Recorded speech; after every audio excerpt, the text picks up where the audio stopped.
Baiklah, Assalamualaikum warahmatullahi wabarakatuh. Perkenalkan, nama saya Mulia Syahdan dari program studi Rekayasa Perangkat Lunak dengan NIM 63042500056. Baiklah, di sini saya akan mempresentasikan matkul aljabar linear dengan judul Perkalian Silang Vektor, di mana di sini diampu oleh dosen saya yaitu Ibu Sri Mawarni SSI MSI. Baiklah, untuk pembahasan yang pertama yaitu definisi vektor. Apa itu vektor? Vektor adalah himpunan besar yang disebut elemen. Secara geometris, vektor direpresentasikan sebagai ruas garis berarah atau panah dalam ruang 2D maupun 3D. Yang mana arah panah itu artinya menunjukkan arah vektor, sedangkan panjang panah menunjukkan magnitudo vektor. Dinyatakan dengan komponen pada sumbu X, Y, dan Z menggunakan vektor satuan I, J, K. Lalu selanjutnya yaitu bagian pertama, teori perkalian silang. Nah, pengertian perkalian silang. Perkalian silang atau cross product adalah operasi antara dua vektor di R3 yang menghasilkan vektor baru yang tegak lurus terhadap bidang yang dibentuk keduanya. Di mana rumusnya itu cos A kali cross B sama dengan mutlak A mutlak B sin theta N, di mana N adalah vektor satuan tegak lurus bidang A dan B, dan theta adalah sudut antara kedua vektor. Sifat-sifat perkalian silang. Yang pertama yaitu anti-komutatif. A kali B sama dengan min B kali A. Artinya mengubah urutan vektor akan membalik arah hasil perkalian silang. Jika vektor sejajar, theta sama dengan 0 derajat, hasilnya adalah vektor 0. Lalu kedua, distributif. A kali B dalam kurung B tambah C sama dengan A kali B tambah A kali C, yang artinya perkalian silang bersifat distributif terhadap penjumlahan vektor. Lalu yang ketiga, non asosiatif, di mana di sini A kali dalam kurung A kali B dikali C tidak sama dengan A kali dalam kurung B kali C, yang mana artinya perkalian silang tidak bersifat asosiatif, di mana besaran maksimum terjadi saat dua vektor saling tegak lurus. Theta sama dengan 90 derajat. Lalu selanjutnya yaitu aturan tangan kanan. Yang pertama, jari telunjuk. Arah jari telunjuk ke arah vektor A sebagai titik awal penentu arah perkalian silang. Lalu jari tengah yaitu jari tengah ke arah vektor B, tegak lurus terhadap jari telunjuk yang menunjuk vektor A. Yang ketiga, ibu jari. Ibu jari yang tegak lurus menunjuk arah hasil A kali B, yaitu vektor yang tegak lurus bidang A dan B. Yang keempat, arah konsisten. Aturan tangan kanan memastikan arah A kali B selalu konsisten dan berlawanan dengan B kali A. Lalu selanjutnya, interpretasi geometris. Yang pertama, luas jajaran genjang. Magnitudo A kali B sama dengan luas jajaran genjang yang dibentuk oleh vektor A dan B. Semakin besar sudut antara kedua vektor, semakin besar luasnya, hingga maksimum pada theta sama dengan 90 derajat. Selanjutnya, vektor normal bidang. Hasil perkalian silang A kali B menghasilkan vektor yang tegak lurus terhadap bidang yang dibentuk oleh A dan B. Ini digunakan untuk menentukan vektor normal suatu bidang dalam ruang 3D. Lalu selanjutnya, kondisi khusus. Magnitudo bernilai 0 jika A dan B sejajar, sama dengan 0 derajat atau 180 derajat, dan mencapai nilai maksimum mutlak A mutlak B jika A dan B saling tegak lurus. Theta sama dengan 90 derajat. Lalu bagian 2 yaitu metode dan kalkulasi. Mengapa kita menggunakan determinan? Nah, ada 4 alasan mengapa kita menggunakan determinan, yaitu yang pertama, perhitungannya efisien.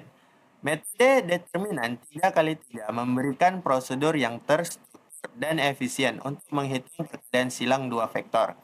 Yang kedua, komponen sistematis. Mengorganisir komponen I, J, dan K secara sistematis dalam baris matriks sehingga mudah diidentifikasi dan dihitung. Lalu menghindari kesalahan, meminimalkan kesalahan tanda positif dan negatif pada setiap komponen karena pola ekspansi kofaktor sudah terstruktur dengan jelas. Lalu hasil vektor otomatis, menghasilkan vektor hasil secara sistematis tanpa perlu melakukan pengecekan arah secara manual di setiap langkah.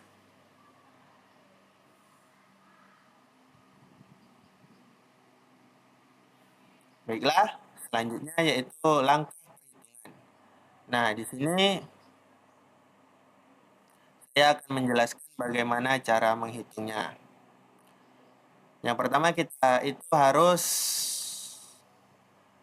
menulis unit vektor I, J, K.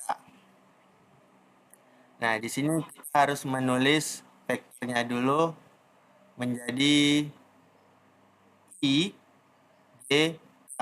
Lalu ditulis baris kedua di mana vektor A yaitu A, X, AY, AZ.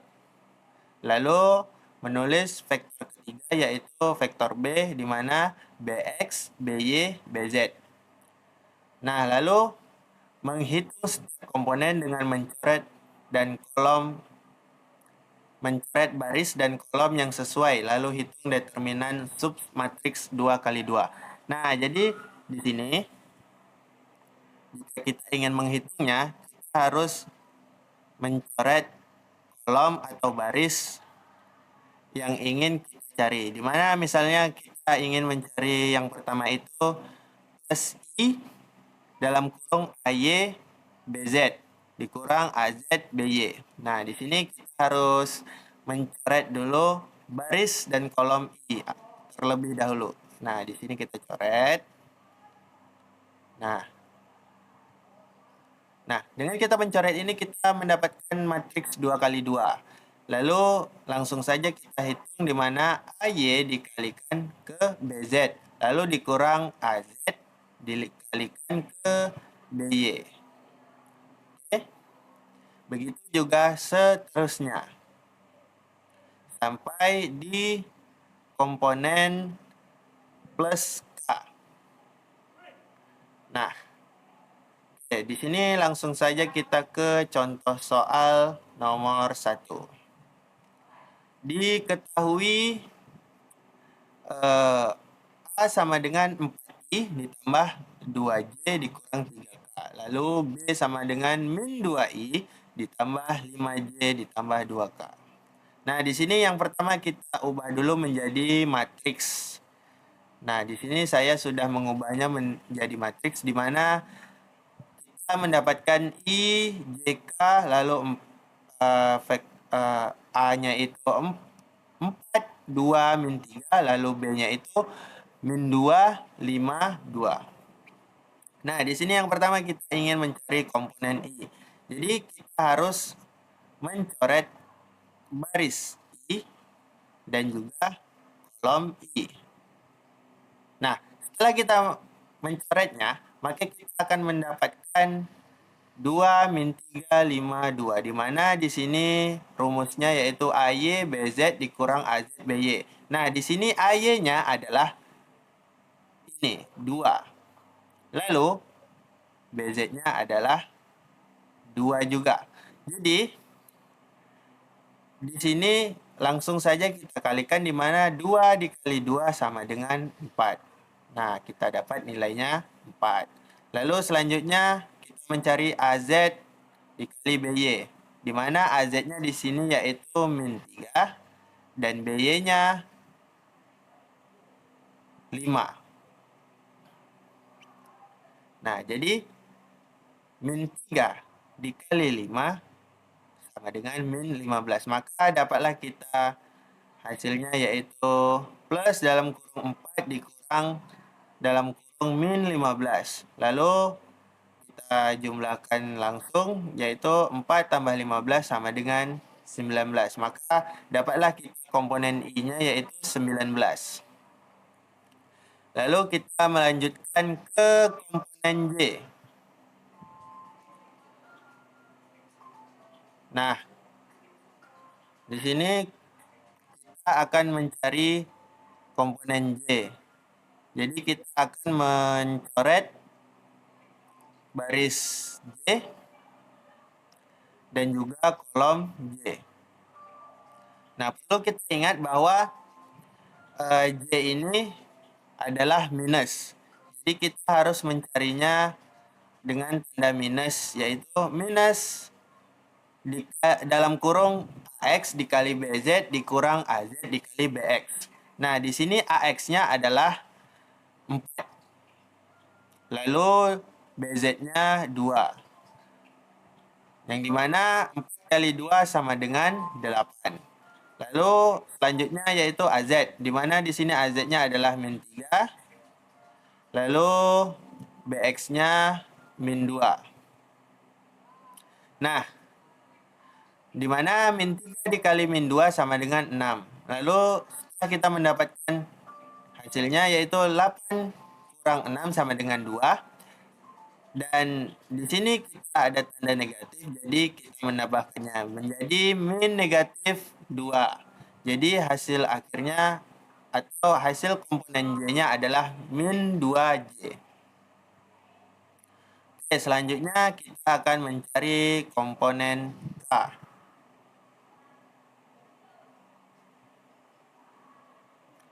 Di mana di sini rumusnya yaitu plus dalam kurung AX dikali BY dikurang AY dikali BX. Nah, jadi seperti yang sebelumnya, di mana baris K itu kita blok atau kita coret dulu dan kolomnya juga. Nah, di sini kita mendapatkan AX-nya adalah 4 dan BY-nya adalah 5. Lalu di mana 4 kali 5 sama dengan 20. Kita mendapatkan 20. Lalu di sini Y-nya adalah 2 dan BX-nya adalah min 2. Lalu di mana 2 kali min 2 sama dengan min 4. Lalu di sini kita mendapatkan hasilnya yaitu 20 dikurang min dikali 20 dikurang min 4. Lalu kita lanjutkan, karena min ketemu min menjadi plus, maka jadilah 20 ditambah 4 sama dengan 24K. Maka kita dapati hasil akhirnya dari AX A kali B sama dengan 19I kurang 2J ditambah 24K. Oke, lanjut kita ke contoh soal nomor 2. Dimana di sini diketahui F sama dengan min 20I ditambah 50J ditambah 10K. Lalu G sama dengan 2I dikurang 4J ditambah 5K. Dan soalnya yaitu yang pertama bagian A adalah F dikali G. Lalu yang bagian B itu I dikali dalam kurung J kali F. Lalu yang G yaitu vektor satuan normal dari F kali G. Nah, langsung saja kita ke pembahasan yang di A, yaitu F kali G. Dimana diketahui di sini F-nya sama dengan min 20I ditambah 50J ditambah 10K. Lalu G-nya sama dengan 2I dikurang 4J ditambah 5K. Lalu seperti biasa, yang pertama kita ubah menjadi sebuah matriks dulu. Nah, setelah kita ubah menjadi sebuah matriks, kita mencari komponen I-nya terlebih dahulu. Di mana biasa kita akan mencoret baris I dan kolom I-nya. Lalu kita dapatlah nilai dari AY BZ-nya di mana yaitu 50 dikali 5. Lalu dapat juga nilai dari AZ dikali BY sama dengan 10 dikali min 4. Nah, lalu kita lanjutkan eksekusinya yaitu 20 dikurang min 40. Di mana di sini menjadi 250 ditambah 40. Maka hasilnya yaitu 290 I. Nah, kita sudah dapat komponen I yaitu 290 I. Kita lanjutkan ke komponen J. Yang mana caranya itu sama, yaitu dengan cara kita mencoret bagian baris B dan juga kolom baris J dan juga kolom J. Nah, di sini kita sudah coret yaitu baris J-nya dan kolom J-nya. Jadi kita dapat nilai X yaitu min 20 dan juga nilai BZ-nya yaitu 5. Dan juga nilai AZ yaitu 10 dan nilai BX-nya yaitu 2. Maka lanjutan eksekusinya yaitu menjadi min 100 dikurang 20. Di mana min 120. Di mana hasilnya yaitu menjadi min 120. Nah, di mana di sini kan min. Jadi ketika di sini min dan di sini min, maka jadilah plus. Makanya di sini menjadi 120 plus 120 J. Nah, lanjut kita ke komponen K. Baiklah, di mana di sini rumusnya yaitu AX dikali BY kurang AY dikali BX. Nah, seperti biasa kita akan mencoret baris yang K, lalu mencoret kolom K. Nah, di sini kita sudah dapat nilai AX-nya, di mana nilai AX itu adalah 20 dan nilai BY adalah min 4. Lalu nilai AY adalah 50 dan nilai BX adalah 2. Maka kita kalikan keduanya, maka kita juga langsung dapat hasil yaitu 80 dikurang 100, di mana hasilnya itu menjadi min 20K. Jadi kita sudah mendapatkan hasil dari komponen K yaitu min 20K. Jadi hasil akhir dari F kali G sama dengan 290I ditambah 120J dikurang 20K. Lalu kita lanjut ke penyelesaian yang B. Di mana diketahui F sama dengan min 20I ditambah 50J ditambah 10K. Yang pertama langkahnya itu kita akan menghitung J kali F-nya dulu. Nah, di sini kita kan sudah mendapatkan nilainya. Jadi yang belum itu kan J. Jadi kita masukkan nilai F-nya ke dalam kurung menjadi J kali min 20I ditambah 50J ditambah 10K. Lalu maka dapatlah hasilnya yaitu 20 min 20 dalam kurung J kali I ditambah 50 dalam kurung J kali J ditambah 10 dalam kurung J kali K. Maka dapatlah hasil min 20 dalam kurung min K tambah 50 dalam kurung O dan tambah 10 dalam kurung I. Dari manakah hasil kita mendapatkan K ini? Dari J kali I. Jadi ini adalah rumusnya yaitu sifat perkalian silang yang digunakan. Di mana kita bisa melihat J kali I itu maka akan menghasilkan min K. Dan di mana J kali J akan menghasilkan O. Dan J kali K akan menghasilkan I. Nah, lalu kita lanjutkan eksekusinya, yaitu sama dengan 20K ditambah O ditambah 10I. Maka dapatlah hasilnya, yaitu 10I ditambah 20K. Oke, lanjut. Kita akan menghitung I dikali 10I ditambah 20K. Karena 10I ditambah 20K ini adalah J dikali F. Maka kita akan melanjutkannya menggunakan nilai ini. Maka di sini 10 dalam kurung dalam kurung I dikali I ditambah 20 dalam kurung I kali K. Maka kita mendapatkan 10 dalam kurung 0 ditambah 20 dalam kurung min J. Maka hasil akhirnya adalah min 20J. Jadi hasil akhir I dikali dalam kurung J dikali F dalam kurung sama dengan min 20J. Lalu kita akan ke contoh pembahasan selanjutnya, yaitu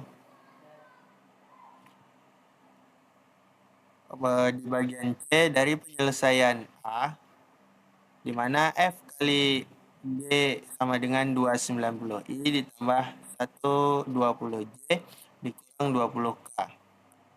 Maka langkah pertamanya itu hitung mutlak F kali G, di mana F kali G sama dengan akar pangkat dalam kurung 290 kuadrat ditambah 120 kuadrat ditambah min 20 kuadrat. Maka kita mendapatkan hasilnya, yaitu 84.100 ditambah 14.400 ditambah 400. Lalu kita mendapatkan hasil dari penambahan tersebut menjadi 98.900. Lalu kita mencari akar pangkatnya, maka dapatlah 314,48. Nah, langkah selanjutnya kita akan hitung satuan normalnya. Nah, di sini rumusnya yaitu F kali G dibagi mutlak F kali G. Lalu di sini kita mendapatkan tadi F kali G-nya yaitu 290I ditambah 120 J dikurang 20K. Lalu dibagi 314,48. Maka kita mendapatkan hasil 0,92I ditambah 0,38J dikurang 0,06K. Maka hasil akhirnya yaitu sama dengan tambah kurang dalam kurung 0,92I ditambah 0,38J dikurang 0,06K. Nah, kita sudah menyelesaikan semua soalnya tadi. Baiklah, selanjutnya kita akan di mana sajakah penerapan perkalian silang ini? Jadi yang pertama itu ada di torsi, yaitu untuk menghitung momen rotasi pada poros mesin dan sistem mekanik yang berputar. Lalu juga di grafika komputer, di mana di sini digunakan dalam rendering 3D dan menghitung normal permukaan untuk pencahayaan. Lalu yang ketiga di robotika, menentukan orientasi sendi dalam ruang 3D pada sistem robot dan lengan mekanik. Lalu ada beberapa juga lainnya, yaitu seperti navigasi GPS, animasi 3D, serta teknik sipil dan mesin dalam berbagai aplikasi modern. Lalu kesimpulannya, yang pertama, vektor tegak lurus. Perkalian silang menghasilkan vektor yang tegak lurus terhadap bidang yang dibentuk oleh dua vektor. Lalu selanjutnya yaitu aturan tangan kanan. Arah hasil perkalian saling ditentukan secara konsisten menggunakan aturan tangan kanan. Lalu metode kofaktor determinan, di mana metode kofaktor determinan menyederhanakan perhitungan sistematis komponen I, J, dan K dari hasil perkalian silang. Nah, mungkin sekian presentasi saya. Jika ada salah kata, mohon dimaafkan. Dan sampai di sini presentasi saya. Terima kasih. Assalamualaikum warahmatullahi wabarakatuh.